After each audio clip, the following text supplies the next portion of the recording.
À une de ce midi, Alkali Cissé pourrait être inhumé à Médine. C'est en Arabie Saoudite où il est décédé il y a de cela une semaine.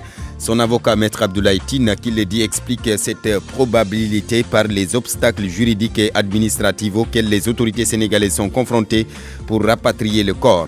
Une épée de Damoclès suspendue sur la tête de Khalifa Sall, il pourrait être rattrapé par la contrainte par corps inscrite dans l'article 711 du Code de procédure pénale.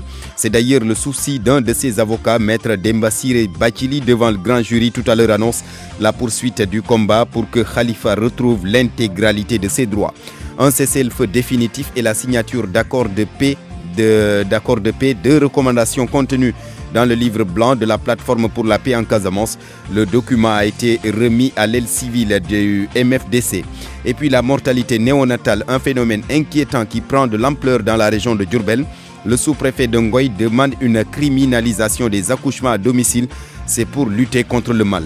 Le sport en fin de journal, ce sera avec Papa Balagueye. On parle d'abord de la mort d'Alkali Cissé, l'ancien député libéral décédé en prison dimanche dernier en Arabie Saoudite. Il pourrait être inhumé en terre saoudienne à Médine, précisément selon son avocat, Maître Abdoulaye Tine. Il explique cette probabilité par des obstacles juridiques et administratifs auxquels les autorités sénégalaises sont confrontées pour le rapatriement de la dépouille. Alkali Cissé au téléphone avec Eladji Ndiogoudiène. On n'a pas encore arrêté une décision définitive sur le lieu d'inhumation, mais probablement il se pourrait qu'il soit inhumé en Arabie Saoudite, là-bas à Médine, à la Kaaba. Pourquoi une telle décision? Parce que je ne peux pas entrer dans les détails, mais il y a une difficulté apparente de faire rapatrier le corps pour des raisons administratives et des contraintes liées aussi au fonctionnement de la justice saoudienne, notamment des autorisations qu'il faudra obtenir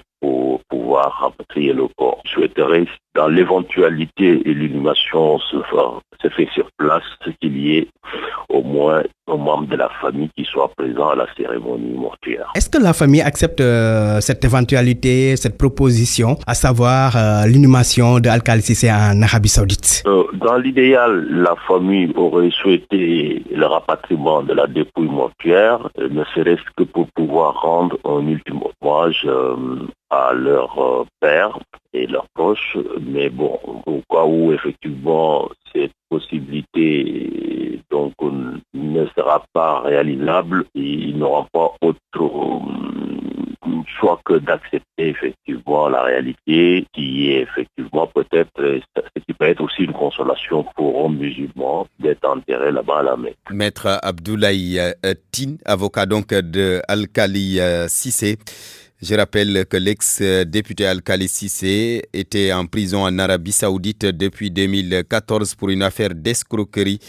Il avait été extradé du Maroc. Alkali Cissé donc venait d'entendre son avocat, Maître Abdoulaye Tine. Il pourrait être inhumé à Médine, c'est en Arabie Saoudite. Un autre avocat, celui de Khalifa Sall, Maître Dembassiré Bathily, il reconnaît la menace d'une éventuelle contrainte par corps de leur client. Il considère cela comme une épée de Damoclès sur la tête de l'ex-maire de Dakar. Toutefois, l'avocat déclare que le combat va continuer pour que Khalifa retrouve l'intégralité de ses droits. Maître Dembassiré Bathily était l'invité du grand jury ce dimanche. Entretien avec Babacar Fall. Ce que vous évoquez d'un point de vue juridique, d'un point de vue technique, théorique est possible. Mais le plan où je me situe, moi, c'est qu'il y a quand même quelqu'un qui doit être rétabli dans l'intégralité de ses droits. C'est M. Khalifa Sall. Vous ne pouvez convaincre aucun Sénégalais que M. Khalifa Sall a pris la somme de 1,8 milliard qu'il a mis dans sa poche.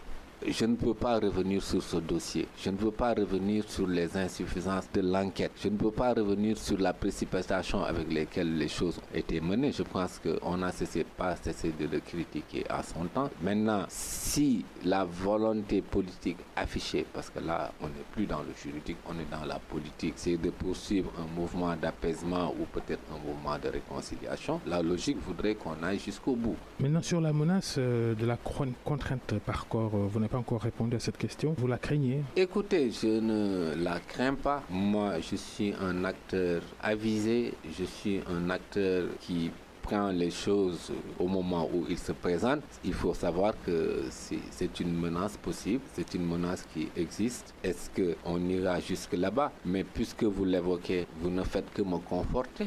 Et donc vous pensez que ça va être utilisé comme une épée de Damoclès sur Khalifa Sall pour davantage anéantir quelque ambition qu'il puisse avoir en termes politiques? Écoutez, je ne dis pas que ça va être utilisé parce que je ne peux pas être, si vous voulez, dans le secret ou dans le dessein des uns et des autres, mais j'ai dit c'est une épée qui, si elle est suspendue, on doit tout faire pour le casser et l'enlever. Maître Demba Ciré Bathily, un des avocats de Khalifa Sall, sur cette situation, donc la situation de son client Khalifa Sall, qui justement poursuit ses tournées auprès des familles religieuses depuis sa sortie de prison. Il était hier à Tivaouane, Ndiassane et Pire, après avoir prié bien sûr à Touba. C'était le vendredi dernier. Maître Demba Ciré Bathily, qui je le rappelle était devant le grand jury tout à l'heure, émission à suivre, ou la rediffusion de cette émission. Donc ce sera à 22h, il est 12h06. Casamance, où la plateforme des femmes pour la paix dans cette partie sud du pays a remis son livre aux membres de l'aile civile du MFDC. Parmi les recommandations contenues dans le document, un cessez-le-feu définitif et la signature d'accords de paix. L'aile civile du MFDC se réjouit et trouve que le document peut servir de repère dans la recherche de la paix en Casamance. Lamine Ba. Après les autorités, c'était au tour du mouvement des forces démocratiques de Casamance de recevoir des mains de la plateforme des femmes le livre blanc qu'elles ont conçu et qui contient des recommandations sur l'issue du conflit. Parmi ces recommandations apparaît en priorité un cessez-le-feu définitif et la signature d'accords de paix. Ndeye Marie Thiam est la présidente de la plateforme des femmes pour la paix en Casamance. Oui, nous avons appelé à un cessez-le-feu définitif parce que nous vivons depuis quelques années une accalmie qui n'est ni une paix ni une guerre. Nous sommes dans une situation d'accalmie. Et cette situation d'accalmie, il est temps aujourd'hui de la traduire par des accords de paix, un accord de paix définitif. Et c'est à cela que nous avons appelé les deux parties. Les ailes les plus accessibles ont répondu à notre invitation.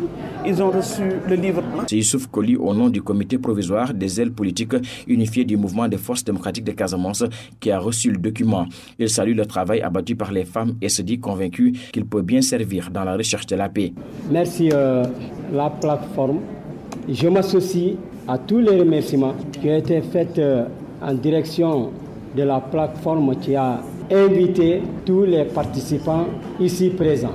Aujourd'hui, l'ensemble du Sénégal, particulièrement cette Casamance, a besoin d'une paix définitive dans cette région. Et nous sommes vraiment à cœur avec les gens qui ont beaucoup réfléchi, qui ont beaucoup travaillé pour vraiment sortir ce livre. Cette cérémonie de remise du livre blanc au MFDC s'est tenue sous les yeux d'observateurs et aussi d'acteurs de la société civile impliqués dans les efforts de médiation entre l'État et le MFDC.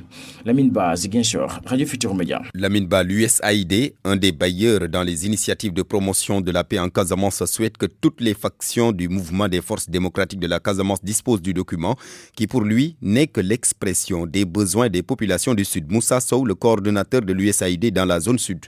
Je pense aussi que c'est cette conviction-là qui est aussi partagée par les bailleurs, qu'effectivement, toutes les composantes du MFDC que vous représentez reçoivent une copie de ce livre-là.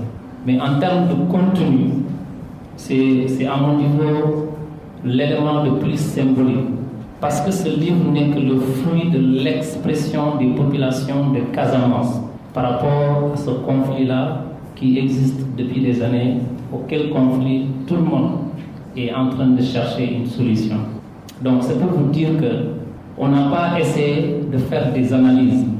On a juste donné les propos et l'expression et le sentiment exprimé par ces populations-là qui sont les victimes de ce conflit, mais celles-là aussi qui vivent en Casamance. Parce qu'enfin, qu'il y ait indépendance ou pas, ce sont ces populations-là qui seront gouvernées. Et je pense que pour gouverner, on a besoin de tenir compte de l'intérêt et de la préoccupation de ceux ou bien de celles-là que nous gouvernons. Moussa Sow, le coordonnateur de l'USAID dans la zone sud. La criminalisation des accouchements à domicile. Le sous-préfet de Ngoy porte le plaidoyer. L'autorité administrative invite les populations à dénoncer toute personne qui s'adonne à de telles pratiques. Déclaration faite dans une région, Diourbel, où la mortalité néonatale prend des proportions inquiétantes. Babacar Diouf, le sous-préfet de Ngoy, a tenu ses propos en marge de l'inauguration de la maternité de la localité, maternité construite par des partenaires allemands. Le constat est parti d'une visite de terrain que les partenaires allemands ont effectuée dans le poste de santé de Ngoy. Je m'appelle Anita. Nous sommes passés une fois ici et on a vu que cette maternité, il y a seulement une toilette pour toutes les femmes qui sont là. Elles étaient encore dehors et on a pensé que ça ne peut pas être comme ça. Beaucoup des enfants vont mourir.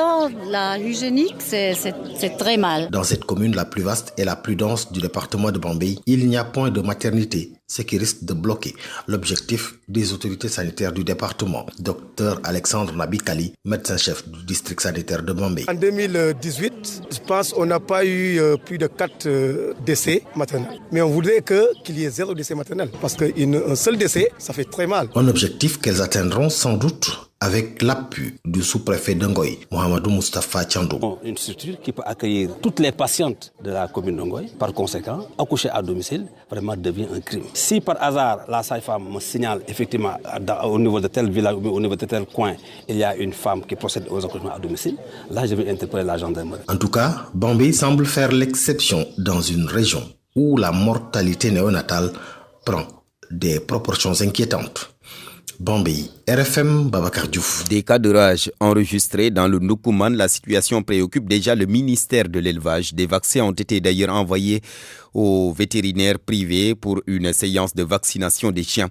Là-dessus, je vous propose d'écouter le docteur Imam Thiam, le président de l'Ordre national des vétérinaires du Sénégal. À l'heure actuelle, je pense qu'on est à 63 chiens qui ont été vaccinés.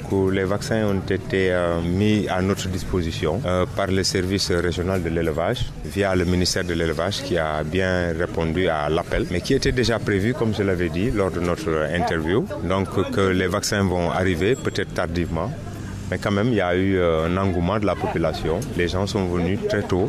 Ils ont amené beaucoup de sujets que nous avons vaccinés. Est-ce que vous avez déjà identifié des pathologies? Les pathologies que nous voyons souvent, c'est un peu la maltraitance. Donc des animaux qui ne sont pas pris en charge avec beaucoup de responsabilités par leurs propriétaires.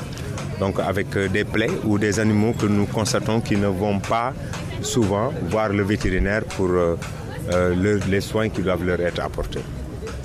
Mais en général, les animaux viennent sans problème. Il est 12h. Dialogue inclusif avec les syndicats d'enseignants pour parer à d'éventuelles perturbations du système scolaire pour cette année 2019-2020. L'annonce est du secrétaire général de la présidence, l'ancien premier ministre Mohamed Boun Abdallah Dionne. Une annonce donc bien accueillie par les syndicats d'enseignants. Si le G20 applaudit, le G7 brandit tout.